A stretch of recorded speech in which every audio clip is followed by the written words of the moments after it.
நேற்றுக்கு நம்ம suspicious circumstances surrounding a will அந்த டாப்பிக்கை பற்றி பார்த்தோம். அதாவது சந்தேகத்து எழுப்பக்கூடிய சூழ்நிலைகள் ஒரு உயில் சம்மந்தமாக அதை பற்றி நம்ம பார்த்தோம். இன்றைக்கி அதே டாபிக் சம்மந்தமாக ஒரு கேஸ் ஒன்று, Leela and others versus Muruganandam and others அப்படின்னு சொல்லி சுப்ரீம் கோர்ட்டால் 2 ஜனவரி 2025, அதாவது 2 நாளைக்கு முன்னாடி தீர்ப்பாக்கப்பட்ட ரொம்ப ஒரு முக்கியமான ஒரு கேஸு. இந்த வருஷத்தில் தீர்ப்பாக்கப்பட்ட முதல் ஒரு சில கேசஸில் இதுவும் ஒன்று ரொம்ப ஒரு முக்கியமான கேஸு. அதை பற்றி இன்றைக்கி நம்ம பார்ப்போம். இது இந்த suspicious circumstances relating to will அதை சம்மந்தமாக ஒரு கேஸ். அது பார்ப்போம்.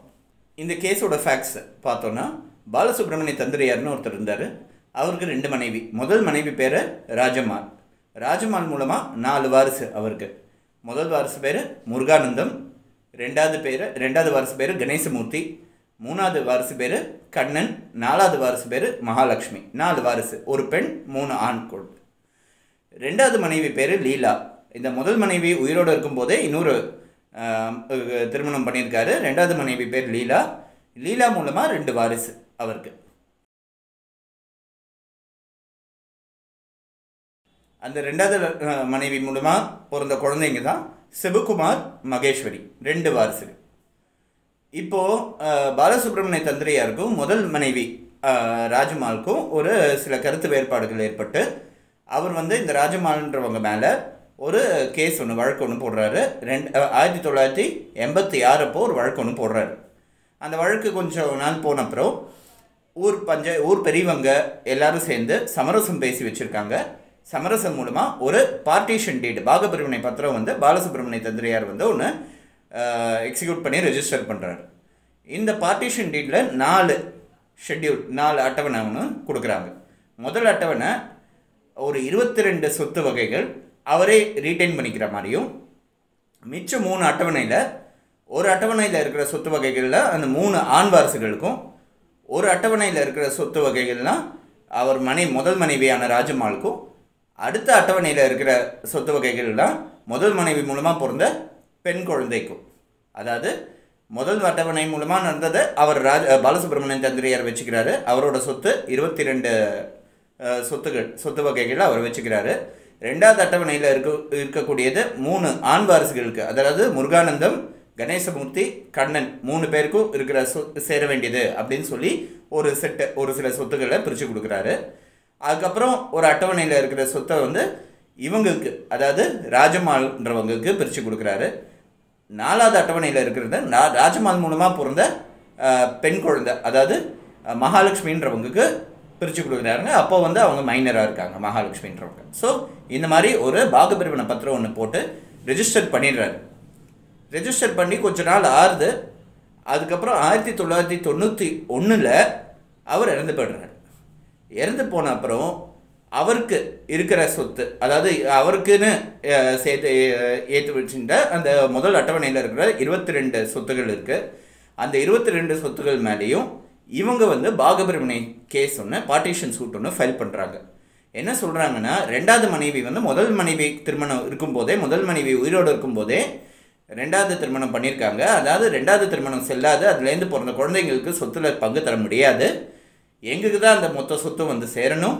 அதனால இந்த முதல் அட்டவணையில் அவங்க 22 ப்ராப்பர்ட்டி எழுதி வச்சுருக்காங்க. அந்த 22 ப்ராப்பர்ட்டியும் எங்களுக்குள்ள தான் நாங்கள் பாகப்பிரிவினை பண்ணிப்போம் அப்படின்னு சொல்லி கேஸ் ஃபைல் பண்ணுறாரு முருகானந்தம்ன்றவர். இந்த முருகானந்தம்ன்றவர் இந்த கேஸ் ஃபைல் பண்ணின அப்புறம் அந்த கேஸ்லேயே ஒன்று குறிப்பிட்டு சொல்கிறாரு, இந்த 22 ப்ராப்பர்ட்டிஸ்லேயும் நிறைய ப்ராப்பர்ட்டிஸ் வாடகைக்கு விட்ட ப்ராப்பர்ட்டிஸ்லாம் இருக்குது. அதுக்கெல்லாம் இவங்க வாடகை இவங்களே வாங்கிட்டு இருக்காங்க. அதாவது 2வது மனைவி, அவங்களோட வாரிசுகள், அவங்க 2 பேர், அவங்க மட்டுமே வாடகையெல்லாம் வாங்கிட்டு இருக்காங்க. எங்களுக்கு எதுவும் கொடுக்க மாட்டேங்கிறாங்க. ஆக்சுவலாக அவங்களுக்கும் இந்த சொத்துக்கும் பங்கே கிடையாது. அதனால அந்த வாடகைதாரர்கள்கிட்ட மோசடி பண்ணி அவங்க வாடகை வாங்கினதை செல்லாதுன்னு சொல்லி கோர்ட்டு சொல்லணும்னு கேட்டுக்கிறாங்க. அது மட்டும் இல்லாமல் அவங்க ஒரு ஃபேப்ரிகேட் பண்ணி ஒரு உயில் இருக்கிறதா சொல்கிறாங்க. அப்படி எங்கள் அப்பா அந்த மாதிரி எந்த விதமான உயிலும் அவங்க பேரில் எழுதி வைக்கல. அப்படி எதனா உயிலை கொண்டு வந்தாங்கன்னா அது செல்லாததாக தான் இருக்கும் அப்படின்ற குறிப்பிட்டே அந்த கேஸை ஃபைல் பண்ணிடுறாங்க. இவங்க லீலான்றவங்களும் அவங்களோட வாரிசுகளும் பார்ட்டிஸை, அதுக்கப்புறம் இருக்கிற பார்ட்டிஸ்லாம் வாடகைக்கு இருக்கிறவங்க அந்த வீட்டில். ஸோ இவங்க லீலான்றவங்க என்ன பண்ணுறாங்க, ரெண்டாவது மனைவி என்ன பண்ணுறாங்கன்னா, அந்த உயில் வந்து ஒன்று 1990 ஏப்ரல் 6ஆம் தேதி 1990 1990 அன்றைக்கி ஒரு உயில் ஒன்று எக்ஸிக்யூட் பண்ணியிருக்காரு. அவர் இறந்து போகிறதுக்கு கிட்டத்தட்ட ஒரு வருஷம் முன்னாடி ஒரு உயில் வந்து ஒன்று எக்ஸிக்யூட் பண்ணியிருக்காரு. இந்த உயில் படி சொத்தெல்லாம் எங்களுக்கு தான் வந்து சேரும், அவங்க பாகப்பிரிவினைக்கு வந்தது வந்து அவங்களோட சொத்து தான், அவங்களுக்கு சேர்ந்த பிரிவினை ஆகப்பட்ட சொத்து அது எங்களுக்கு தான் வந்து சேரும் அப்படின்னு சொல்லிட்டு ஒரு உயிலை வந்து கோர்ட்டில் தாக்கல் பண்ணுறாங்க. இந்த மாதிரி ஒரு உயில் வந்து ஒன்று தாக்கல் பண்ணின அப்புறம் கீழ்கோர்ட்லேயும் ட்ரையல் கோர்ட்லேயும் ஹைகோர்ட்லேயும் ஆக்சுவலாக இந்த உயிலை வந்து ஏற்றுக்கலை. இந்த உயிலை சுற்றி சந்தேகங்கள் கொடுக்கக்கூடிய சர்க்கம்ஸ்டன்சஸ், சஸ்பீஷியஸ் சர்க்கம்ஸ்டன்சஸ் இருக்கிறதா சொல்லி அந்த ட்ரையல் கோர்ட்டும் சரி ஹைகோர்ட்டும் சரி அந்த உயிரை நிராகரிச்சிட்டாங்க. கேஸ் சுப்ரீம் கோர்ட் வந்திருக்கு. அதுதான் இப்போ ஃபைனல் ஹியரிங்க்கு ஜட்ஜ்மெண்ட் வந்து இந்த கேஸை நம்ம பார்க்குறோம். சரி, இந்த சுப்ரீம் கோர்ட்டில் இந்த உயிலை கன்சிடர் பண்ணும்போது என்ன பார்த்துருக்காங்க அப்படின்னா, என்னெல்லாம் சஸ்பீஷியஸ் சர்க்கம்ஸ்டன்சஸ் ட்ரையல் கோர்ட்லேயும் ஹைகோர்ட்லேயும் இதெல்லாம் பார்த்துருக்காங்க, கவனிச்சிருக்காங்கன்னு. இது கேஸ் வந்து மதுரை பெஞ்ச், மெட்ராஸ் ஹைகோர்ட்டு மதுரை பெஞ்சில் நடந்தது. என்னெல்லாம் சஸ்பீஷியஸ் சர்க்கம்ஸ்டன்சஸ் இருக்குது, என்னெல்லாம் சந்தேகத்தை எழுப்பக்கூடிய விஷயங்கள் இருக்குது அப்படின்னு சொல்லி அந்த உயிலை வந்து ஸ்டடி பண்ணுறாங்க. இதில் முக்கியமாக முதல் விஷயம்னா, ஸ்டாம்ப் பேப்பர் எல்லாமே இவங்க பேரில் தான் வாங்கப்பட்டிருக்கு, லீலான்றவங்க பேரில் தான் வாங்கப்பட்டிருக்கு. ஸ்டாம்ப் பேப்பர் அவங்க பேரில் தான் வாங்கப்பட்டிருக்குன்றதுனால அவங்களோட இன்வால்மெண்ட் இதில் இருக்குது அப்படின்றது தெரியறது. அதாவது இரண்டாவது மனைவி பேரில் யார் பேரில் உயிரில் எழுதப்படுகிறதோ அவங்க பேரில் தான் ஸ்டாம்ப் பேப்பர் வாங்கப்பட்டிருக்குன்றதுனால அவங்க வந்து இவரை ஃபோர்ஸ் பண்ணி அந்த உயிரை எழுத வச்சிருக்கலான்ற ஒரு சந்தேகத்தை எழுப்புறதுன்றதுல ஆரம்பித்து ஒரு சில சந்தேகங்கள் கொடுக்கக்கூடிய சூழ்நிலைகளை பார்க்குறாங்க. அதை ஒவ்வொன்றா நம்ம வரிசையாக நம்ம பார்ப்போம். ரெண்டாவது விஷயம் என்ன சொல்லியிருக்காங்கன்னா, அந்த உயிரில் இருக்கிற ஷரத்துகள் ஒவ்வொன்றா இருக்கும்போது அவங்க அதாவது அந்த உயிரை எழுதி வச்சவர் இந்த பாலசுப்ரமணிய தந்திரியாரோட உடல்நிலையை பற்றி இருக்கக்கூடிய ஷரத்துகள் வந்து கான்ட்ரடிக்டரியாக இருக்குது, முன்னுக்கு பின் முரணாக இருக்குது இந்த உயிரில். அது வந்து ஒரு சந்தேகத்தை எழுப்பக்கூடிய ஒரு விஷயமா இருக்குது அப்படின்னு சொல்லி ஒன்று சொல்கிறாங்க. அதுக்கப்புறம் இந்த உயிரை டைப் பண்ணி கொடுத்த ஸ்டெனோகிராஃபரை வந்து கூப்பிட்டு விசாரித்தாலும் அவர் சரியான வெர்ஷன் சொல்லுவாரான்னு தெரியல, விசாரிக்கலை. அப்படி வந்து சரியாக அவர் பாலசுப்ரமணிய தந்திரியாரோட இருக்கும்போது எதற்கு அவர் தான் கழுத்து போட்ட உயில்னா அந்த வந்து டைப் பண்ணவருக்கு அதை கண்டிப்பாக தெரிஞ்சிருக்கணும், அவர் கூப்பிட்டு விசாரிக்கலைன்றத ஒரு விஷயமா சொல்கிறாங்க. அடுத்தது, இந்த உயிரில் போடப்பட்ட கழுத்தும் அந்த பாகப்பிரிவினை பத்திரத்தில் போட்டப்பட்ட கழுத்தும் வேறு வேறு மாதிரி இருக்குது. இது நேரடியாக டைரெக்டான ஒரு டிஃப்ரென்ஸு, ஒரு சஸ்பீஷியஸ் சர்க்கம்ஸ்டன்சஸ். இது 4வது. 5வது, நான் எக்ஸாமினேஷன் ஆஃப் ஸ்கிரைப். அதாவது இந்த உயிரை எழுதி கொடுத்தவங்க, அதாவது உயிரை எழுதி கொடுத்தவங்கன்னா என்ன, அதை டிராஃப்ட் பண்ணி கொடுத்தவரை வந்து கூப்பிட்டு விசாரிக்கலை. அது விசாரிச்சிருந்தா அவருக்கு தெரிஞ்சிருக்கும், அதாவது என்ன எழுதி கொடுக்கணும்னு சொல்லி அவர்கிட்ட பாலசுப்ரமணிய தந்திரியார் வந்து அவர்கிட்ட எக்ஸ்பிளைன் பண்ணியிருப்பார். அந்த மாதிரி இவர் எழுதியிருப்பாருன்றத ஒரு எதிர்பார்க்கக்கூடிய ஒரு விஷயம். அவர் வந்து கூப்பிட்டு விசாரிக்கலைன்றத ஒரு சஸ்பீஷியஸ் சர்க்கம்ஸ்டன்ஸ் அப்படின்னு சொல்லி எடுத்திருக்காங்க.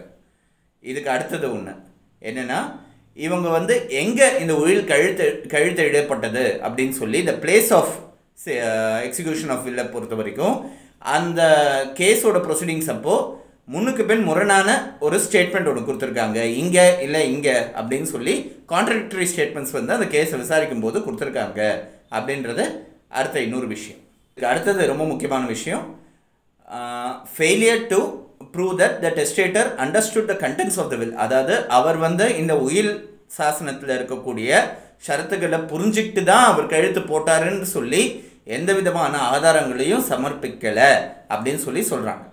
ஸோ இந்த 7 விஷயங்கள், 7 சஸ்பீஷியஸ் சர்க்கம்ஸ்டன்சஸை ரைஸ் பண்ணியிருக்காங்க. சின்ன சின்ன விஷயங்கள் தான், அதாவது கிரிட்டிக்கலாக பார்க்க ஆரம்பித்தா நிறைய இந்த மாதிரி சஸ்பீஷியஸ் சர்க்கம்ஸ்டன்சஸ் தெரியும்.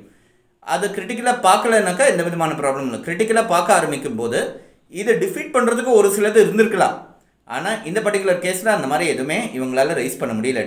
டிஃபெண்டன்ஸால் இந்த சுப்ரீம் கோர்ட்டில் அப்பீல் போட்டவங்களால் எதுவும் ரைஸ் பண்ண முடியலன்றதுனால இதெல்லாம் சஸ்பீஷியஸ் சர்க்கம்ஸ்டன்சஸ். இதில் வந்து சுப்ரீம் கோர்ட் வந்து ஏற்கனவே தீர்ப்பாக்கப்பட்ட ஒரு சில கேசஸ்லாம் மேற்கோள் காமிச்சு என்ன சொல்கிறாங்க அப்படின்னா, ஒரு உயிலை வந்து ரெஜிஸ்டர் பண்ணால் மட்டும் பத்தாது, ரெஜிஸ்டர் பண்ணப்பட்ட உயிலாக இருந்தாலும் கூட அது வந்து சரியான உயில் தான் அப்படின்னு ஏற்றுக்க முடியாது.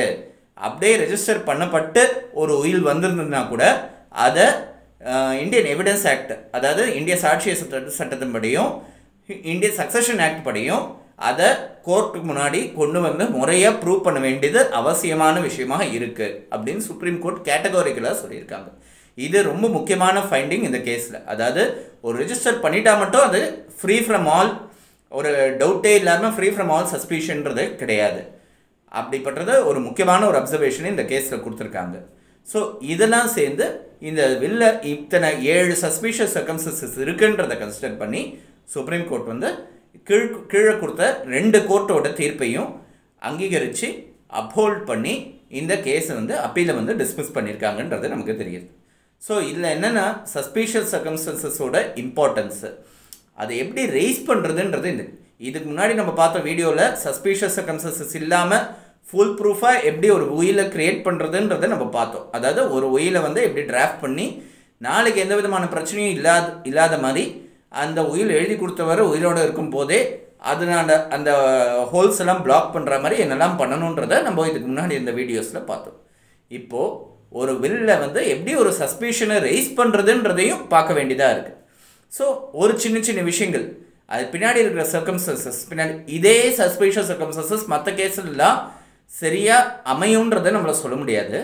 ஆனால் இது பின்னணின்னு ஒன்று இருக்குது இல்லைங்களா, இந்த பார்ட்டிஷன் சூட் நடந்தது, அதுக்கு முன்னாடி பார்ட்டிஷன் டீடு ஒன்று, பாகப்பிரிவினை பத்திரம் ஒன்று போட்டிருக்காரு, அந்த பின்னணியும் இதையும் சொல்லிட்டு நம்ம கம்பேர் பண்ணி பார்க்கும்போது இந்த சஸ்பீஷியஸ் சர்க்கம்ஸ்டன்சஸ் இருக்கக்கூடிய அது வந்து ஊர்ஜிதமாக தெரியறதுன்றது நமக்கு தெரியுது. ஸோ இது ரொம்ப ஒரு முக்கியமான விஷயம். இந்த கேஸ் வந்து ஒரு முக்கியமான ஒரு கேஸு, வில் சம்மந்தப்பட்ட சஸ்பீஷியஸ் சர்க்கம்ஸ்டன்சஸை ப்ரூவ் பண்ணுறதுக்கு சம்மந்தமாக ஒரு முக்கியமான கேஸுன்றதை இதை கன்சிடர் பண்ண முடியும் நம்மளால்.